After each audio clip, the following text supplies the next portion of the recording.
Hello বন্ধুরা, কেমন আছো তোমরা সবাই? আশা করছি সবাই বেশ ভালো আছো। আমি মুশফিকুর রহমান তোমাদের সবাইকে স্বাগত জানাচ্ছি গো-জি8-এ।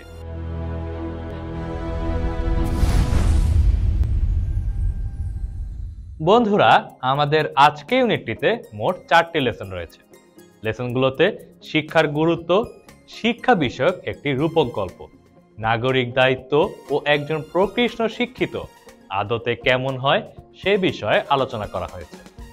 লেসনটিতে ব্রাজিলিয়ান লেখক পাওলো কোয়েলহো রচিত আলোর যোদ্ধা সারগ্রন্থ নামক বইয়ের কিছু উদ্ধৃতাংশ নিয়ে আলোচনা করা হয়েছে। তাহলে চলো বন্ধুরা, আজকে আমরা জেনে নিই ইংরেজির প্রথম পত্রে ইউনিট 12 লেসন 4 এর আ ওয়ারিয়র অফ লাইট এই গল্পটি। তাহলে চলো এবার আমরা এই গল্পটি পড়ি ও গল্পটি আরো বিস্তারিতভাবে জেনে নিই। বন্ধুরা, তাহলে চলো প্রথমে আমরা গল্পটির ছোট ছোট অংশে পড়ে নিই, তারপর আমরা ধাপে ধাপে এর অর্থ সম্পর্কে জানব। Here are some brief excerpts from the book. In this book, Coelho is inviting us to face the uncertainties of our lives and also to live our dreams. অর্থাৎ এখানে বোঝানো হয়েছে যে এখানে বইয়ের কিছু সংক্ষিপ্ত উদ্ধৃতি আছে। এই বইটিতে কোয়েলহো আমাদের জীবনের অনিশ্চয়তার মুখোমুখি হতে এবং জীবনটাকে নিজের মতো করে সাজানোর জন্য আমন্ত্রণ জানাচ্ছে। চলো আমরা দেখে নিই গল্পটির পরের অংশে কি বলা হয়েছে। He is inviting us to be warriors of light. In passage after inspiring passage, Coelho urges us to embark on the path of the warrior, appreciate the miracles that life offers us, accept our failures along with our successes, and become what we always aspire to be. অর্থাৎ বন্ধুরা, গল্পটির এই অংশে বোঝানো হয়েছে যে তিনি আমাদের আলোর যোদ্ধা হওয়ার আমন্ত্রণ জানাচ্ছেন। অনুপ্রেরণামূলক উত্তরণের পরে কোয়েলহো আমাদেরকে যোদ্ধার পথে যাত্রা করার জন্য, জীবন আমাদের যে অলৌকিক ঘটনাটি দেয় তার প্রশংসা করার জন্য, সাফল্যের সাথে আমাদের ব্যর্থতাগুলোকে গ্রহণ করার জন্য এবং আমরা সর্বদা যা হওয়ার আকাঙ্ক্ষা করি তা হয়ে উঠতে অনুরোধ করে। বন্ধুরা, এবার চলো আমরা গল্পটির পরের অংশে কি হয়েছে তা দেখে নিই। A warrior of light knows his own faults, but he also knows his qualities.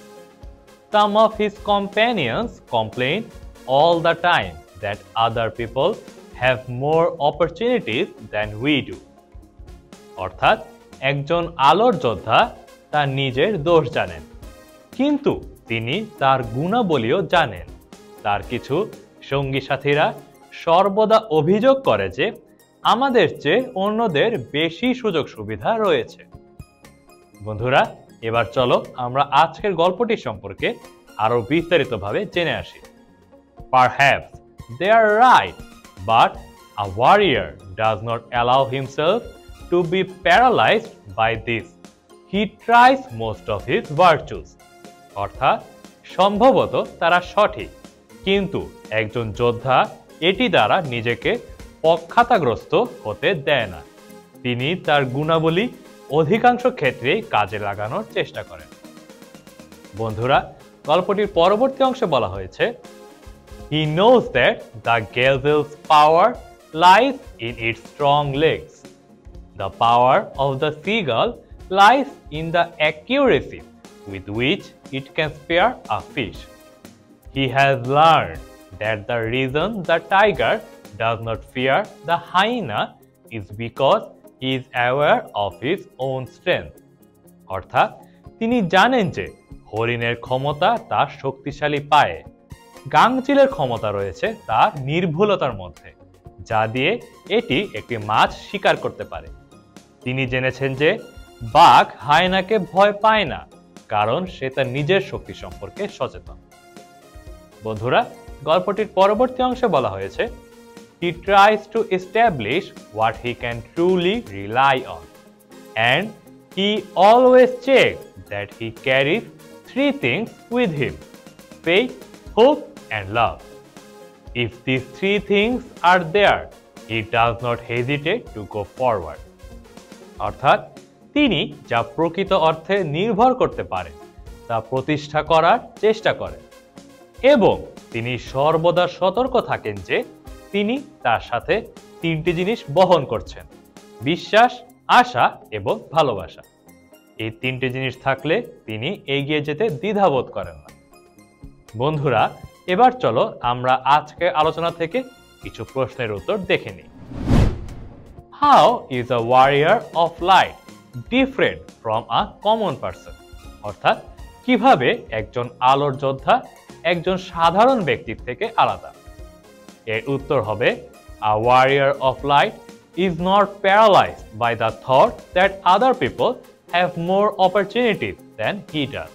Rather, he goes forward with three things with him: faith, hope, and love, and drives most of his virtues. Thus, a warrior of light is different from a common person.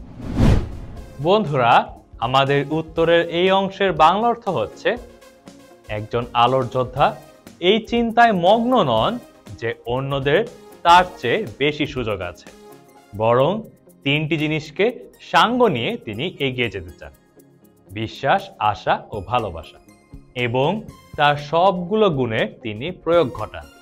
এভাবে একজন আলোর যোদ্ধা সাধারণ মানুষ থেকে ভিন্ন। বন্ধুরা, চলো আমরা দেখে নিই আমাদের পরবর্তী প্রশ্নে কি বলা হয়েছে। Why does Paulo Coelho refer to the gazelle, seagull and tiger? অর্থাৎ পাওলো কোয়েলহো কেন হরিণ, গাংচিল এবং বাঘের কথা উল্লেখ করেছেন? এর উত্তর হবে Paulo Coelho refers to the gazelle, seagull and tiger to differentiate a warrior of light from a common person. Like these three animals, a warrior of light knows exactly what his strength is. অর্থাৎ Paulo Coelho গজলা হরিণ, শঙ্খচিল ও বাঘের উদাহরণ টানেন একজন warrior of light ও একজন সাধারণ মানুষের মধ্যে পার্থক্য নিরূপণের জন্য। এই তিন প্রাণীর মতো একজন আলোর যোদ্ধা ভালোভাবেই জানেন তার শক্তি কি। বন্ধুরা, এবার চলো আমরা আজকের আলোচনা থেকে কিছু গুরুত্বপূর্ণ শব্দের অর্থ জেনে নিই। কমিউনিটি অর্থাৎ সম্প্রদায়, সাফিসিয়েন্ট অর্থাৎ যথেষ্ট। বন্ধুরা, আজকের এপিসোড এ পর্যন্তই। আগামী এপিসোড দেখার আমন্ত্রণ জানিয়ে আজ এখানেই বিদায় নিচ্ছি। সে পর্যন্ত ভালো থেকো, সুস্থ থেকো এবং অবশ্যই গোজিয়েটের সাথেই থেকো।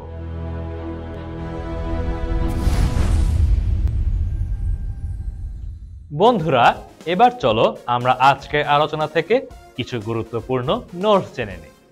A warrior of light knows his own faults, but he also knows his qualities.